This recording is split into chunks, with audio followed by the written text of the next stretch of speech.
Good morning, everyone. August the 7th, 2015.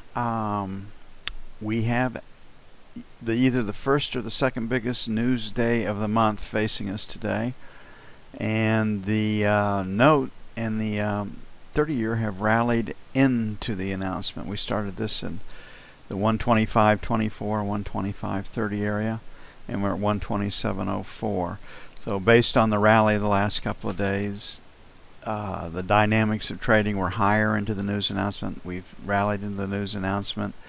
A sell before the news announcement would be the way that a very, very experienced trader would think about playing this particular trade, even if they didn't know the news. Very, very experienced traders, these market makers that provide liquidity on big news days like this. They've got large accounts. They average their positions. They're willing to make market right here at this price. Buy or sell it at 127.04. And because the market has rallied into it, people taking profits in front of the news would put them a little bit long. People positioning in front of the news would put them a little bit short. So here we are, and here we are down on the news. It's going to get down. Goldman Sachs and Forex are carrying today's non-farm payroll number at 225. They say we'll lose manufacturing jobs, but we'll gain service jobs. Econo Day, 212 for non-farm payroll. Private, 210. 5.3 unemployment. 0.2 average hourly increase. That's kind of the default number. And the average work week, 34.5, which is kind of the default number. No change in unemployment. A pretty healthy number right now. Now, the ADP number, they were forecasting 210. They are very proud of the fact that they compute their numbers just the way the Bureau of Labor Statistics do since right before the 2012 elections. That came in at 185. So we will see what the number is going to be. A number less than 200,000 should rally financials. A number greater than 225,000 should bring in some selling. And you know the news, you have the trade. Now, the way we recommend trading, you can place a fade order, a limit sell, a limit buy, 24 ticks away in the 10-year, 1.5 in the 30-year. Sometimes the volatilities come in, they might be a little bit lower than that, maybe 20 for that, and then just see what happens. The other way to trade it is that the news will hit the market. You'll have your volume numbers in the middle. You'll have the place where the news hit. Let's say this way it moved down. The market moved down. We got volume in the middle. We got the value area high. So you have three choices. If you really want to get in, lean against these high volume numbers that are created in that first bar. If you're a little more cautious, lean against the value area high or low. And if you're extremely cautious, lean against where the news hit the market. The whipsaw comes from the difference between the unemployment percentage, 5.3, and the non-farm payroll job. Now, this requires a nimbleness. Sometimes you have to put this trade on within 30 seconds, certainly within by the close of that 3-minute bar. If you're not capable of doing that, let the market make its move into development, and trade plus or minus 2 seconds on the note and plus or minus 4 to 6 seconds on the 30-year. And just take several trades, and you're working development. The market has settled down. The big news reaction is behind you, and you're just going to take a lunch pail, blue collar approach to the market and go work what is called the grind. So that's what we have on this. If you know the news, you have the trade. There isn't a lot more you can say about that.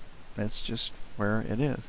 Okay, structurally right here, this 2712 area, that's where the spill came from. That's where the last rotate was up. So 2712 is pretty important resistance for us. If we can't get through that today, then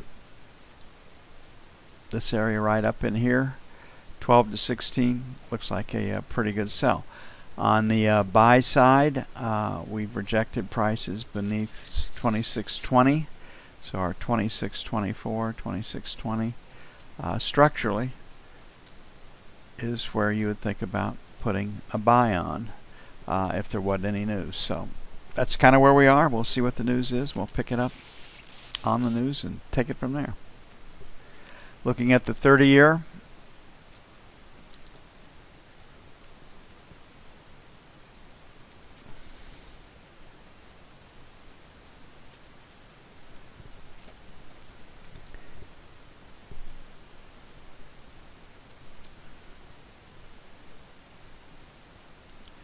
we've got this break right here at 5708.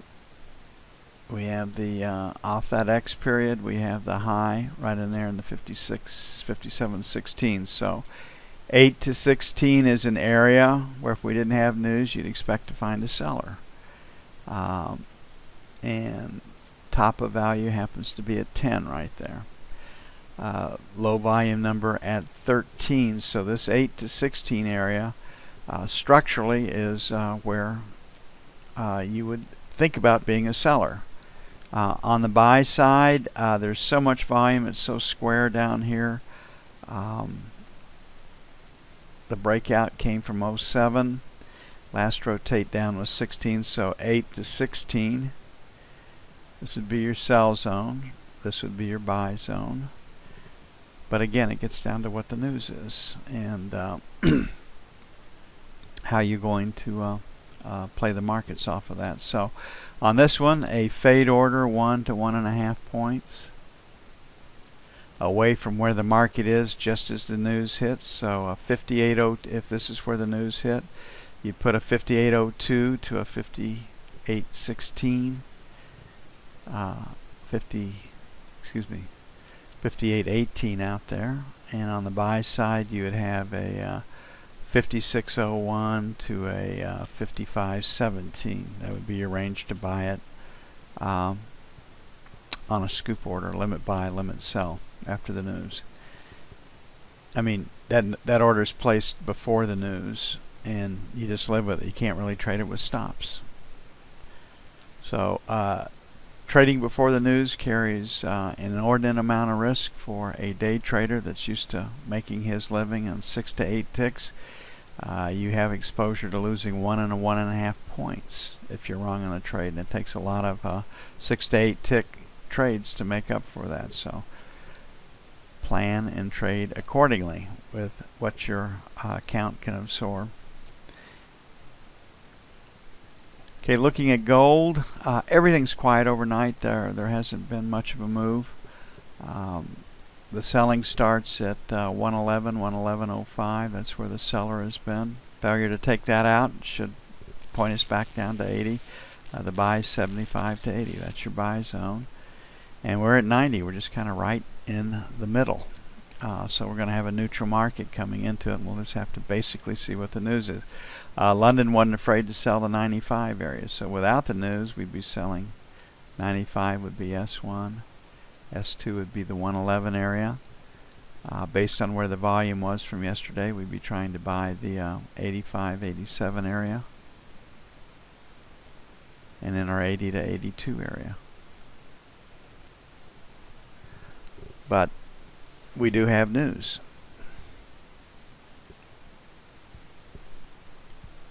And this market will react to the news.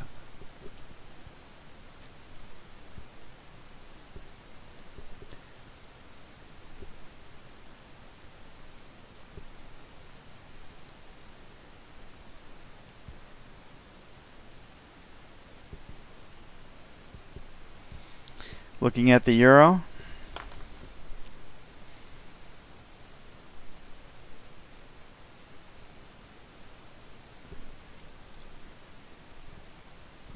Okay, if the number on the euro comes in greater than 212,000, the euro should sell. If it comes in less than 200,000, it should rally. Based on the relative strength of the two economies, and a little less than forecast on job increases. Our economy on a relative basis is a little weaker than the European by the euro, and the converse is true if it comes in greater than 225.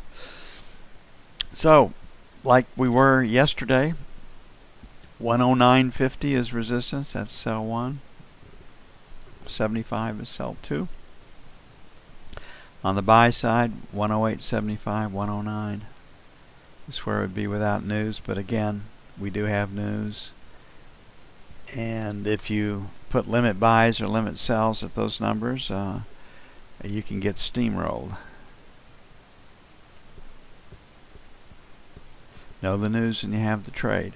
It's not a cop-out. I mean, it's just the reality of trading. If I'm trading for 15 ticks and I can lose 100 ticks, the risk reward, you know, it takes 6 trades to get back to even with those kind of numbers.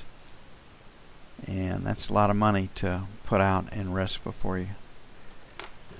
And no matter how strongly you feel about the news, you can't be stupid playing this game. It's very easy to lose big money. It's very tough to make big money. It's not too hard to make little money. And so it's not tough to make little money. It's pretty easy to lose big money. You have to, keep that in mind when you're placing your trades. Okay, crude oil was also on hold last night. It is pointed lower. 45 and a quarter, sell 1. 50 to 75, sell 2. The buy side, 44 and a quarter is where support is. And 43.50, 43.25 for buy 2. Trading target now is 42.50.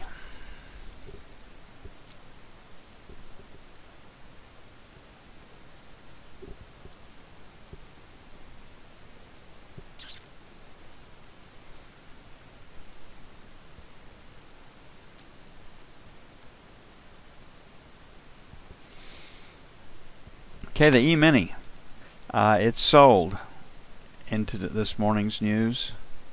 That would make going into the news the trade because of the selling yesterday. You'd be long into the news and see what happens. It is a risky trade. The problem with the E-mini is we don't know if good news is bad news or bad news is good news. So the way the market has been trading, when somebody comes out and says we're going to raise interest rates, we've seen a couple of days of pretty good selling when that statement is made. And when they say can't raise interest rates, the market recovers a bit. So if this number comes in less than 200,000,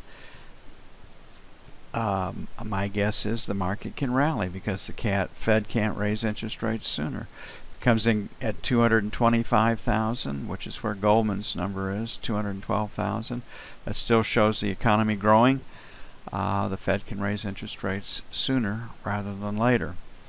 Sell the market, and right now looks like the market is playing for a 225,000 number. So once again, down to the news. If the market were trading right here just before the news release, 10 points limit sell, 10 point limit buy, put scoop orders out there. You generally have time to react on that and can make a little bit. It is a risky trade. There is no guarantee that 10 points will be the boundary, but experience says the market will react about 10 points and then correct. So there's where you have it. So if it weren't for the news, we're at 75, we'd be trying to buy the 65 to 70 area. That would be our buy zone. And we'd be trying to sell the 83, 85 area, maybe 85, 83, 87 area. That would be our sell zone. And we'll just have to see what the news is going to be. So non-farm payroll with Econoday, 212. Goldman has it at 225. Private not payroll, 210. 5.3. The whipsaw comes between these two numbers. Earnings plus 0.2. Work week 34.5. Be back with you on the news. We're going to see what we've got in a bit.